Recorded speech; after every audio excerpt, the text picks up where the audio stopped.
It's been a bit of a flat day. I'm exhilarated and spent at the same time. I've been working on my nuclear scientists, the ones that are behind me, my nuclear scientists.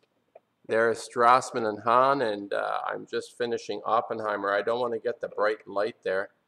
It's been an exhilarating but kind of flat day too, because I feel spent on a certain level. I just thought I'm going to chime in again on the penny will drop. Well, when will the penny drop? And I'm curious, in a way, how certain people that I feel are sincere and honest, which is very important to me because I'm not an information facts person per se. The world is out there, the world exists, experience, shit happens, stuff happens, everything happens. It's there, it's out there. It's not a matter of debate. Things are happening. And what I find quite curious sometimes is how even sincere people are grasping at straws, coming up with explanations or coming up with trying to discover the true nature of our existence. And let's say, for example, if you're part of the feeling of the esoteric, that which is not what is the non-Gnostic? That which requires incredible amount of belief in order to interpret some experience that we might have, which appear to be quite far-fetched. And then you're presented with a situation where even if you are dubious, there is an incredible amount of evidence and statistics that confirm serious concern. For example, if you look into the history of nuclear fission, an ignominious invention by an outfit that refers to themselves as scientists. Quite frankly, I find these people despicable from the point of view, the whole lot. I find them despicable because they seem to have a proclivity to set aside certain standards that would, as a human being, would require us to question ourselves. And you know, I always refer to this in my last video too on Noam Chomsky, and that's not with a G, that's a Noam, Noam Chomsky, who attempted in his philosophy, in his understanding of the world, to create a standard, a base from which we can proceed forward. And he is a moral person in all his declarations. I have no doubt about it, though unless he's like a complete psychopath and he can fake it. But I suspect he's a moral person. But he attaches himself to the concept of rationality. And what I'm thinking to myself is, when will the penny drop? When will the penny drop? And whenever I post, and the people who are continuing, or the algorithms, if they are such, that are continuing their let's make sure this guy has more thumbs down than thumbs up at any time, are doing a hell of a job. You're not discouraging me. It's of no significance because this topic, this issue is much larger than a popularity contest on YouTube. I am not presenting myself on YouTube. I'm not exposing myself on YouTube as a decoration for you to malign me. This is not of very little significance to me. I suppose that at a certain point it did affect me, but I've realized this is such a bunch of hooey, the whole idea of YouTube and generating views and subscribers and likes and dislikes. It's all manipulated. Everybody knows this, but we seem to place some importance on it anyway. The reason I'm reflecting after having done my Oppenheimer piece, I'm going to call it Oppenheimer Emerging from His Mold, is the title of that painting, and in brackets, he is repulsed by his own image. Oppenheimer. And these people like Oppenheimer, Einstein, Fermi, Strassmann, Hahn, of course, Lise Meitner, Madame Curie, and you have to, I suppose, give a little bit of be a little bit more accepting and tolerant of people like Curie. She really didn't have a clue, other than she knew there was something terribly wrong with what she had discovered on a certain level. I have no doubt about this. So when will the penny drop? And this lack of self-reflection, I find in my own life that it's a lot more difficult for me to function on a day-to-day basis without that impulse, or even more than an impulse, the necessity to reflect on myself, to understand something that happens outside.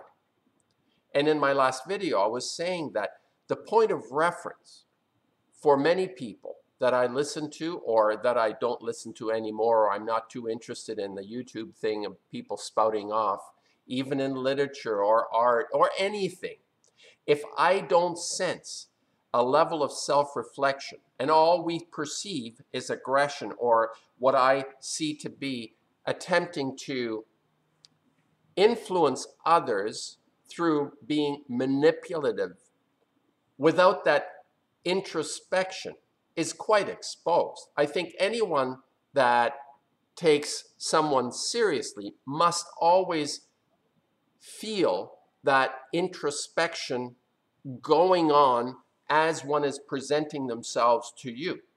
So in a conversation, I will be much more inclined to listen when I sense this introspection, this feeling of I am doing my inner work. As I speak and I put out, I am doing my inner work.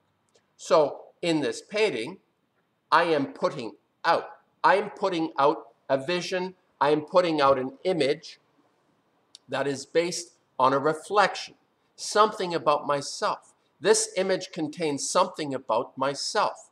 I am not giving you something that exists out there. I am presenting you something that is based on an inner part of myself, and it becomes externalized as I produce it on the canvas, which is why art is such a wonderful medium and a terrific tool, because to be of value to you, and obviously to me, it needs to have this inner, the work, before this work becomes of value to you, it has to have gone through this kind of masticizing. This, I need to chew on something within myself in order to present something to you of value. Now I can do anything, what I call idiosyncrasies that are being represented in the art world, or the idiosyncrasies of just externalizing everything and saying, oh, you've done this, you've done that, you. Just keep an ear on how many times people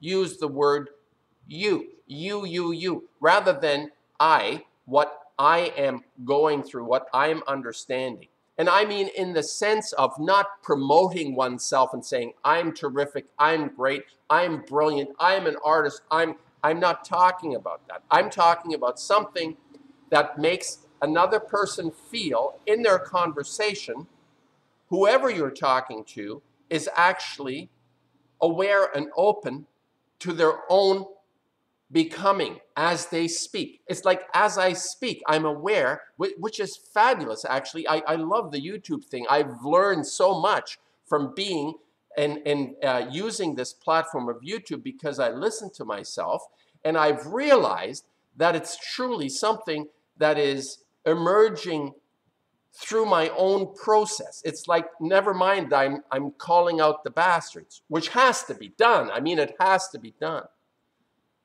But it's something that I am aware of, that I'm continuously reflecting about something within myself. And there's a level of what I'm noticing, I mean, what I'm feeling is there is a level within my work at this point. It's quite an anomaly. It's an oxymoron, because I both feel quite aggressive I suppose is the word, aggressive and angry, but at the same time, there's a level of frustration and a profound hurt. I mean, I feel truly hurt. Not something in the sense of being done to me, as much as I feel hurt that I am part of something that is so profoundly not working, for lack of a better word. I am part of something that's not working. And I look at myself and I say, whatever it is that is not working in my own life is obviously fixable, or I hope it's fixable. Have you ever tried saying, would you forgive me? I mean, this is the 101 of the next step of our becoming. It's much more difficult to ask to be forgiven for something than it is to forgive someone.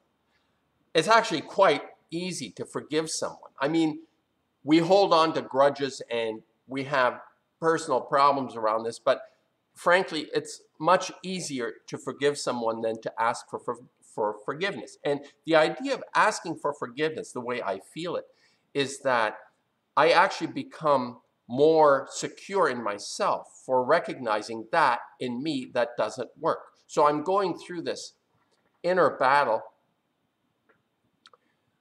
of, now this transcends into the bigger picture. And when I talk about Noam or people that are philosophers, and you think about Foucault, or you think about even art critics sometimes who reflect on work. And Thomas Hess, as an art critic I've always liked and past, check out Thomas Hess. There was a self-reflection in the way that he perceived the work that he was criticizing, which is quite interesting. And I don't think you can avoid it, but you need to recognize it. People automatically think about themselves when they look at something outside, and if they're honest, they realize they're reflecting on something that's happening outside through their own perception. It's about them. It's about them. So when Noam talks about Latin America, there is a level of understanding because he has identified something in himself. He has identified something in himself, if it is to be taken seriously. And I can't take Noam very seriously because I don't sense that self-reflection, although it's probably there on some level. I can't see it. Anyway, I'm getting off point. When's the penny going to drop? The penny's going to drop when? And this is kind of a rumination. I'm ruminating, as I do in all my videos, and I'm perceiving the epic battle that we're in. And I'm quite perplexed at times how, well, let me put it this way, perplexed about people that I say are sincere and honest. I'm quite perplexed how they feel attached to some kind of esoteric phenomenon about our existence when something is right in front of their noses. And to make arguments about the fact that nuclear is not a big problem seems quite absurd, considering all the knowledge that has come from people of conscience that have revealed the nature of this despicable industry. This process, this invention, nuclear fission, should not exist on this planet. It has no place in the cosmos as far as smart science is concerned. I've said this. When will the penny drop? And this, I'm pounding away at this because I'm feeling this reflection after this painting, which came quite easily to me. Actually, these paintings will come quite easily. They are on grounds that are quite seductive. The color that you see, that green color, actually literally expels this image for me. It expels what it is that I'm trying to picture in myself and bring out into the public. And I'm quite perplexed how this process of having the ability to recognize a clear and present danger is continuously being supplanted, even with people that appear to have their finger or their thumb is on the pulse of things. They can feel the pulse of something, or it appears to me they are, but are unable to take that which is given. It is given to us right in front of us. I mean, it's something so clear. And I think people could argue that, for example, in a painting, or if you read Shakespeare, there are such nuances and complexities of layer upon layer upon layer. And the mystery is actually built on layers and layers and layers of having to unravel something. But there are certain things that are unequivocal, like Fukushima blew up. Fukushima blew up. What don't you understand about a nuclear plant blowing up and just saying that it's no big deal? How can you say that with all the evidence? You see what I'm saying? And then picking on some esoteric phenomenon that may or may not be true. You may be right, but here is the thing right under your nose. I'm saying you too much, so I have to go back into my own reflections about how I'm feeling today. And there is this level of anger and frustration that is, generally speaking, among the honest and sincere bunch out there, it is quite palpable. I feel this, and I have a sense of connection with people that have this inner compass functioning at this time, and it seems to be difficult to find people that have this inner compass functioning. It's a very lonely place. Once this happens within us, it becomes a very lonely place. A friend visited me yesterday, and they moved to this small town and said that they moved here because they were lonely. Imagine that. They came from a big city in Toronto and moved to Forest because they felt lonely.